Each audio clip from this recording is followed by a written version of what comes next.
विद्यार्थियों, इसके पहले मेरे द्वारा हिंदू लॉ पर 15th वीडियो लेक्चर कंप्लीट कर दिए गए हैं। आज मेरे द्वारा 16th वीडियो लेक्चर अपलोड किया जा रहा है।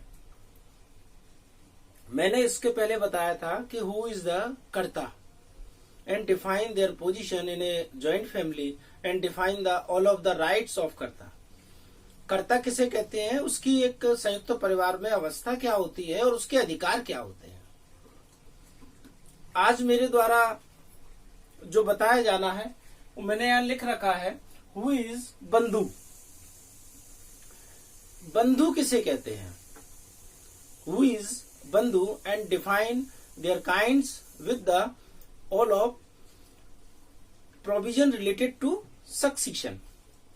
बंधु किसे कहते हैं हम, और ये कितने प्रकार के होते हैं, और जब संपत्ति की बात आती है, उत्तराधिकार की बात आती है, उत्तराधिकारी बनने की बात आती है, तो इस संबंध में बंधु के लिए उत्तराधिकार के संबंध में कौन से प्रावधान हिंदू लॉ में बताए गए हैं।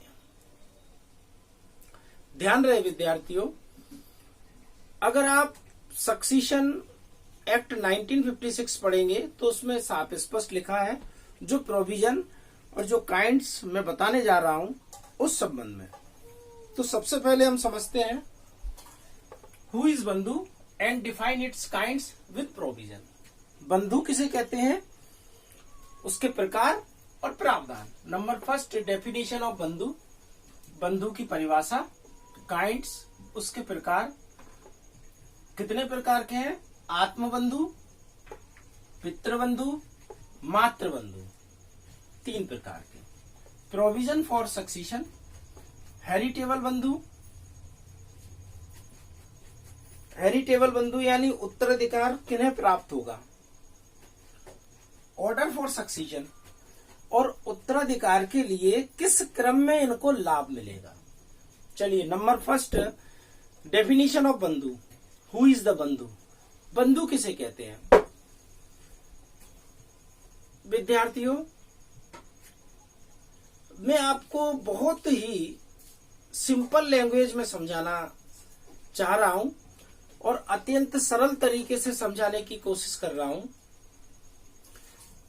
बंधु से तात्पर्य है प्रत्येक वह रक्त का संबंध जो दो पुरुषों के बीच में न होकर एक पुरुष और महिला की संतानों के बीच में होता है।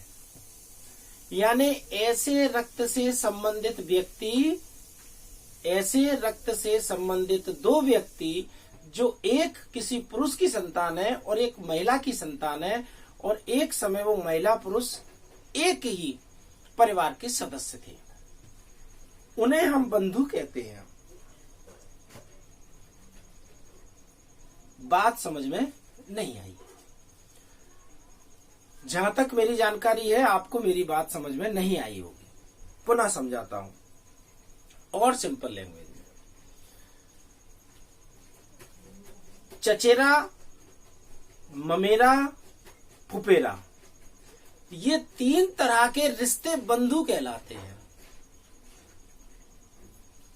यानी कि हमारा पिता और बुआ ये रक्त से संबंधित है, एक ही माता पिता की संतान है। बुआ दूसरे परिवार में चली गई और हम इसी परिवार में रह गए। तो मैंने बताया था जब एक ही रक्त से संबंधित 2 अपोजिट सेक्स यानी कि एक पुरुष एक महिला से उत्पन्न संतानें आपस में बंधु कहलाएंगी।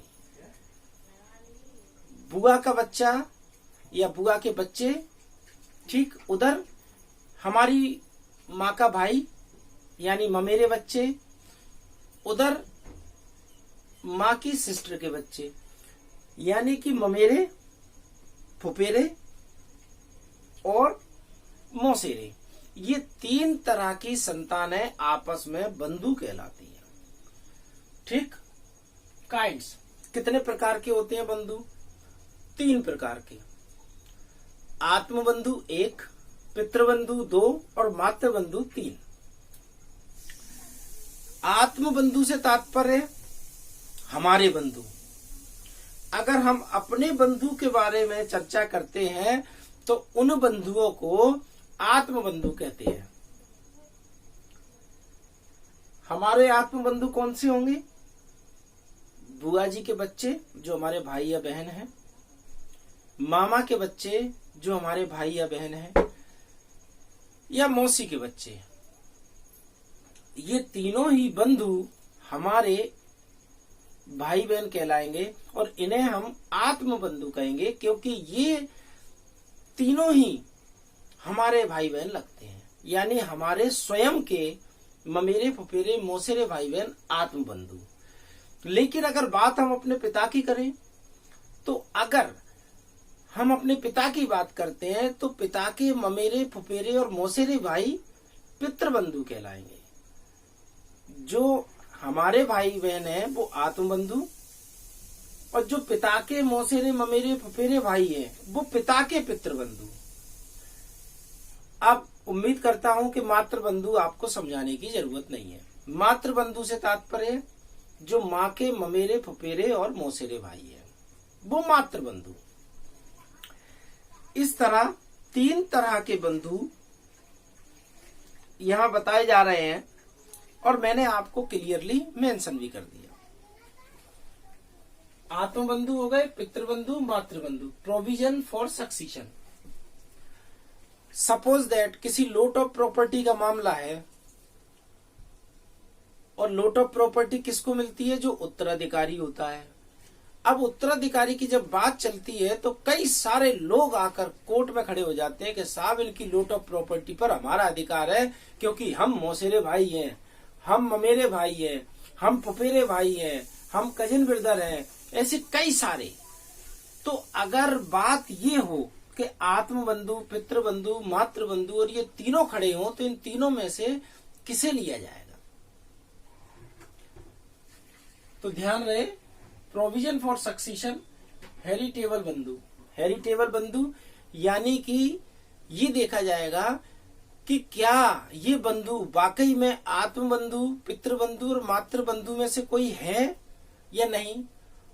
तो हम कैसे देखेंगे? ध्यान रहे, आत्म बंधु हो या पितृबंधु हो या मातृबंधु हो, लेकिन उनको सपिंडा होना अत्यंत आवश्यक है। सपिंडा से तात्पर्य पिता की 5 पीढ़ी और माँ की 3 पीढ़ी। केवल यहीं तक के लोगों को हम उत्तराधिकार में शामिल करेंगे। अगर 5 पीढ़ी से ज्यादा में आता है, 3 पीढ़ी से ज्यादा में आता है, तो उसे हम उत्तराधिकार में शामिल नहीं करेंगे। Second, order for succession. मान लीजिए कि तीनों प्रकार के बंधु किसी संपत्ति में उत्तराधिकार प्राप्त करने के लिए खड़े हो गए। आत्म बंधु भी जीवित हैं, पितृबंधु भी हैं और मातृबंधु भी हैं। तो किसको पहले अधिकार देंगे? अब एक नई समस्या आ जाएगी कि हम इन तीनों में से किसको संपत्ति में हिस्सा दें। तो ध्यान रहे, पहला अधिकार आत्म बंधु का होगा, दूसरा अधिकार पितृबंधु का होगा और तीसरा अधिकार मातृबंधु का होगा। विद्यार्थियों, आज का मेरा वीडियो लेक्चर यहीं समाप्त होता है और आगे भी मेरे द्वारा वीडियो लेक्चर प्रिपेयर करके अपलोड किए जाते रहेंगे। धन्यवाद।